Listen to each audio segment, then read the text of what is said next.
सोनू और मोनू दो भाई अपने अम्मी अब्बू के साथ एक बाग में रहते थे। उनके अम्मी अब्बू उनके लिए हर रोज़ खाने के लिए कुछ न कुछ लेकर आते थे।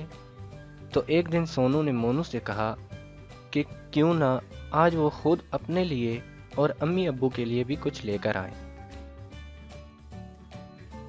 सोनू ने मोनू को एक दुकान के बारे में बताया जहां उनकी मर्जी की हर चीज़ थी जो वो खाना चाहते थे।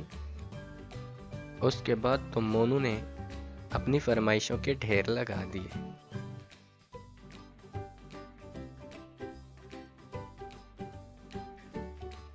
ये सब सुनकर मोनू ने सोनू से कहा कि भाई वो सब तो ठीक है, पर हम वहाँ जाएंगे कैसे।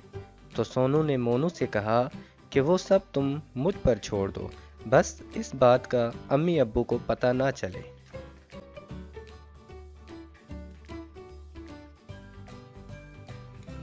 और एक दिन सुबह सवेरे वो दोनों मौका देकर उस दुकान में घुस गए।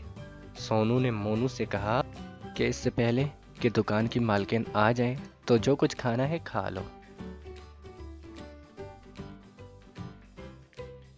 मोनू ने जब अपनी पसंद की हर चीज देखी तो उसकी आंखें खुली की खुली रह गईं। दोनों भाई बहुत खुश थे, जैसे उनके हाथ कोई बहुत बड़ा खजाना लग गया हो।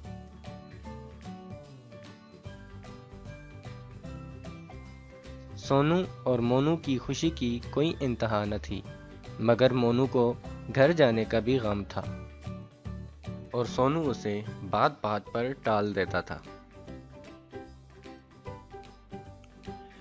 दोनों ने अपनी पसंद की हर चीज खाई। सोनू ने शहद से भरी हुई बोतल का ढक्कन खोला और मजे से शहद खाने लगा, तो मोनू भी उसके पास चला गया।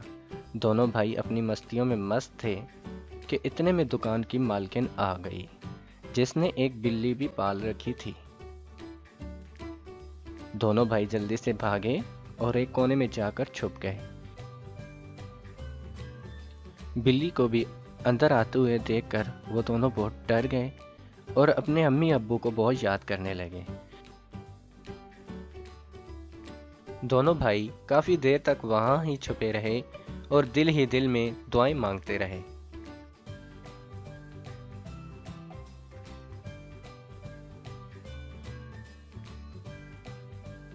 जब उस दुकान की मालकिन सफाई करने लगी तो वो दोनों भाई दीवार के साथ छुप गए और मौका देखकर वहां से निकल आए।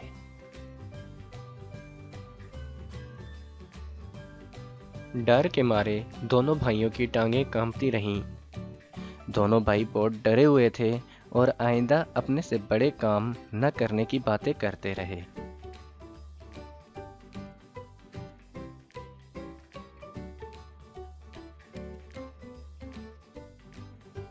जब बाग में वापस पहुंचे तो उन्होंने देखा कि उनकी अम्मी उनके लिए बहुत परेशान थी।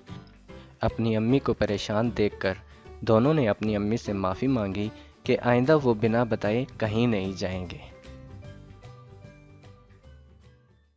हमारे चैनल को सब्सक्राइब करके साथ ही बेल आइकन को भी दबा दें ताकि हमारी नई आने वाली वीडियो आप तक पहुंच जाए।